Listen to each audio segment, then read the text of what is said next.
Ons teksvers vandag kom uit Matteus 5 van vers 9.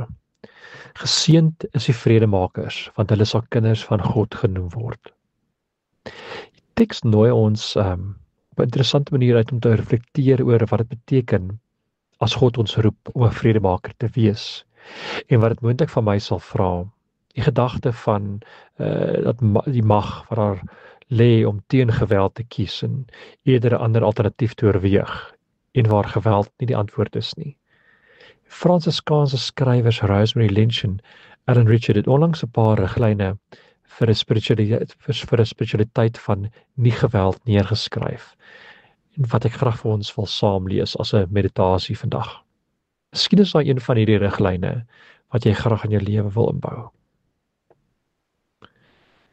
'n nie gewelddadige lewe vra van ons om die heiligheid van alle mense te sien en te respekteer. Ook die heiligheid in onsself en alles in die skepping. Om onsself op 'n diep vlak te aanvaar vir wie ons is. Die diepte en rykheid van ons menswees, maar ook om ons eie beperkings en swakhede. En om dan te ontdek dat ons deur God aanvaar word. Om te ontdek dat dit wat ek in mense verag, dalk spruit vanuit my eie onvermoë om hierdie realiteit in my eie lewe te erken. Om ook 'n soort dualisme van hulle teenoor ons mentaliteit te verwerp, wat so maklik mense kan verdeel in goeie en slegte mense, en ons toelaat om groepe en mense te isoleer.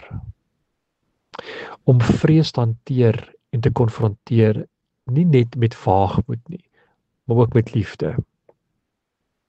Om te ontdek dat ons is almal deel van iets groter as onsself en ook 'n gedeelde menswees wat ons elke dag kan vier.